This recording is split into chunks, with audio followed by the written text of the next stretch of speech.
Hello and welcome back to JJ Paintings. I am JJ and I know, I can already hear you going for the dislike button and the comments section, but please, before you go there, hear me out. Just hear me out what I have to say about this. As you can see from the title, we are going to be talking about the two most recent editions of Warhammer 40,000.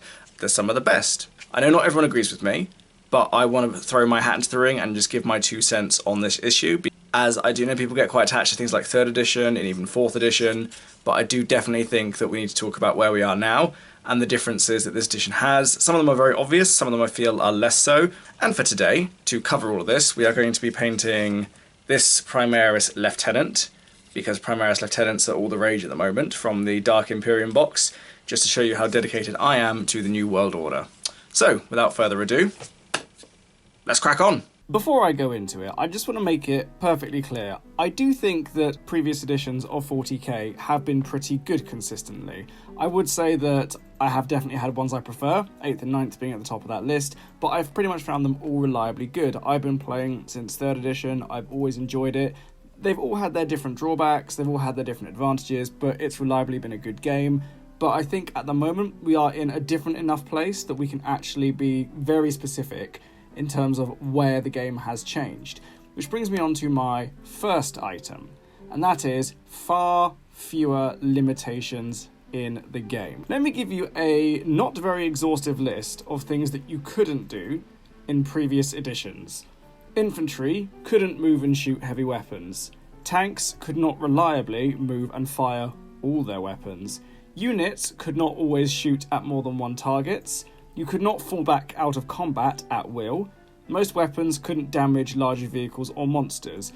What I mean by that is that your common or garden las-wielding guardsman or space marine with a bolt gun couldn't hurt tanks with those weapons that they were carrying, rendering about 90% of your models on the board largely ineffective at bigger models. You couldn't take super heavies or Forge War units in regular games without your opponent's permission. You couldn't deep strike and charge into combat. You couldn't get out of most vehicles and charge into combat. What I'm saying here is the limitations you were playing with were both very extensive and very present during the game.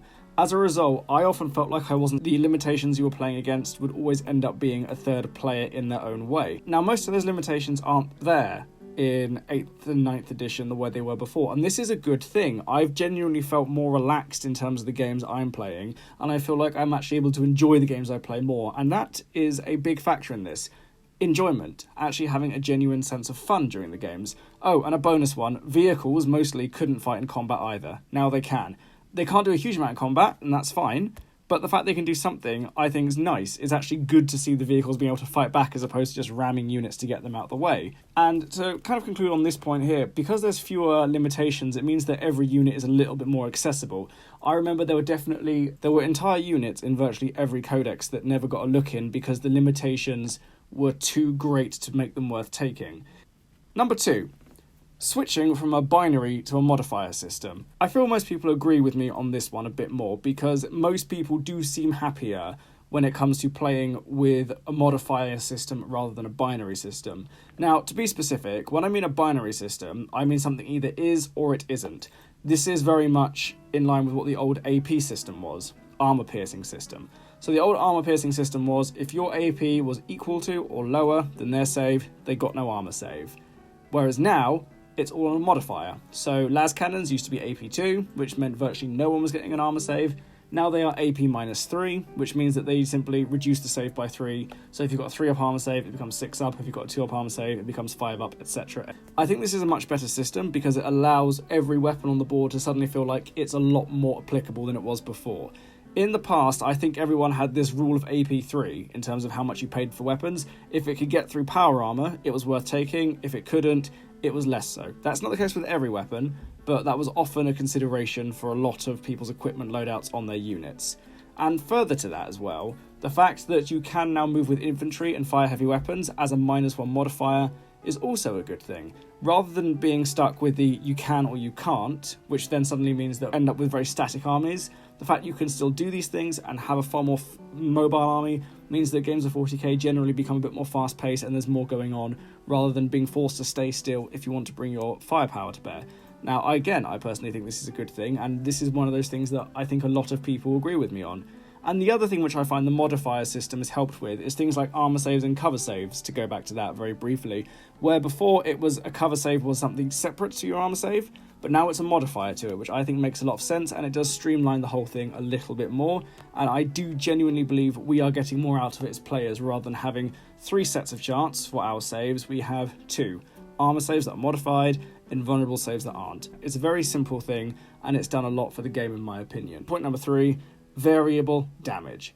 Now this one was a really good one, I think. This is one of those things which I never thought of because I'm not a game designer, but I generally think it's added a lot to the game, because previous editions have always been the same thing. 1 failed save equals 1 wound or instant death. Again, this comes back to the binary system idea of it either is 1 wound, it's dead, or it does nothing.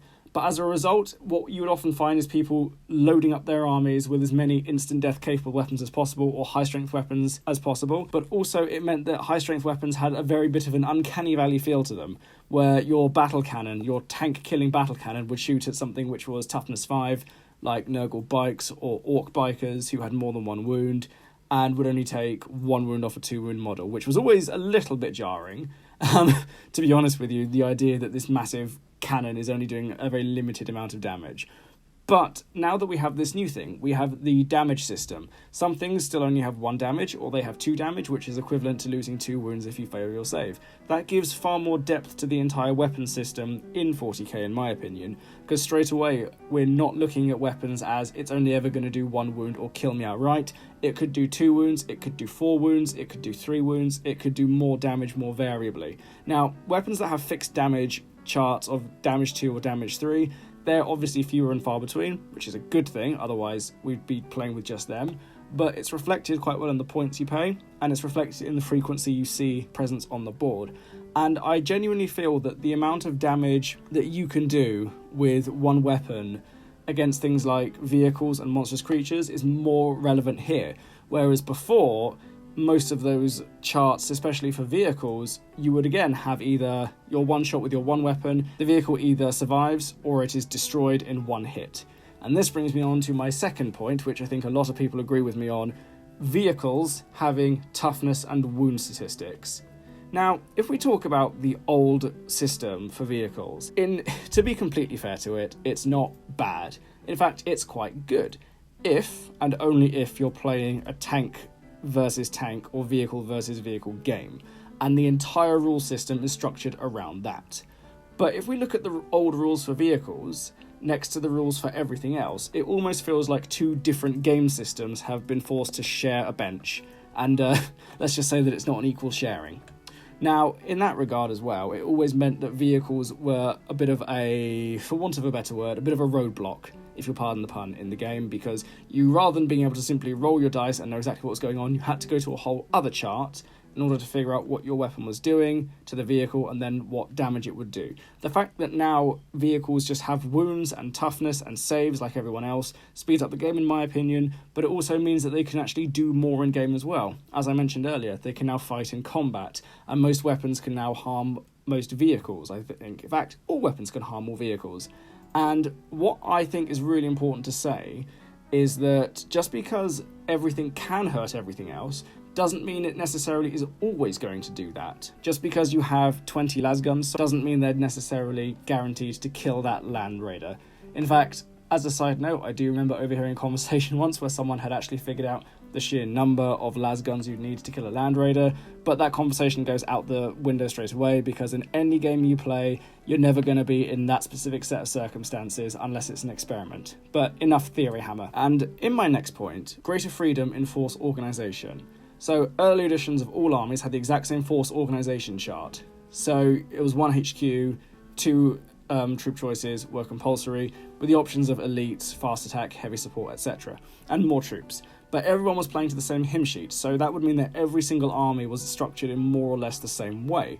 There was a few variations on this in more recent editions with things like the formations and army-specific force organisation charts, but it was still very similar. But what we have now is something far better, where we don't just have the patrol, battalion and brigade attachments, which are effectively both scaled up and scaled down versions of the old way of doing it.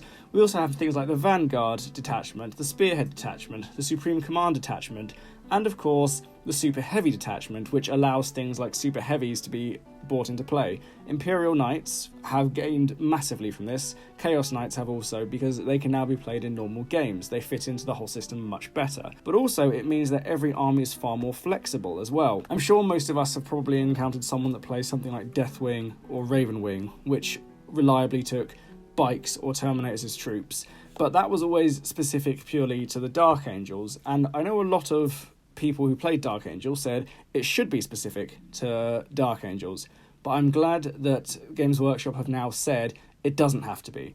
If you're playing Imperial Fists, you can have an army of all bikes. If you're playing White Scars, you can have an army of all Terminators, or vice versa if you're feeling a bit more traditional. Anyway, I'm joking, of course.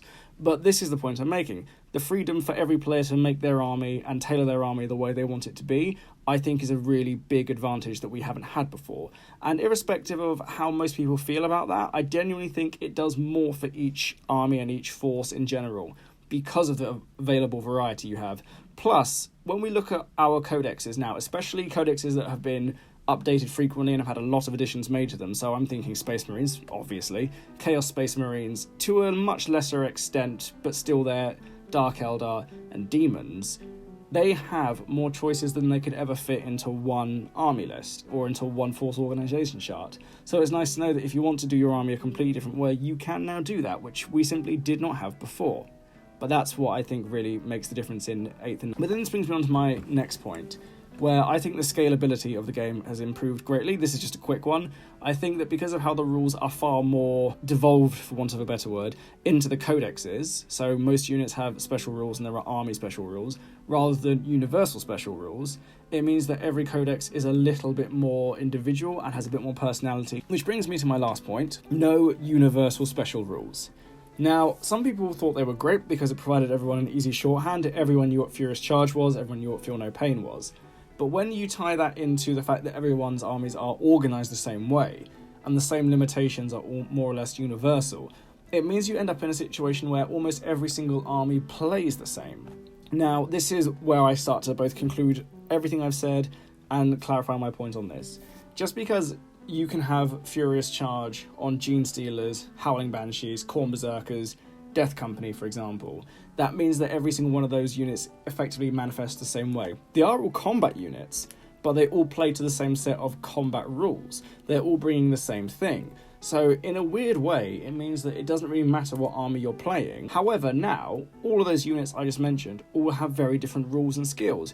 Gene Stealers are much faster now because of the change in the move rules. Khorne Berserkers can fight multiple times and have a higher basic strength. Death Company have a far greater attack output and don't run away anymore. There's a lot of things that each of them are bringing that I think that before they simply weren't able to because of the limitations.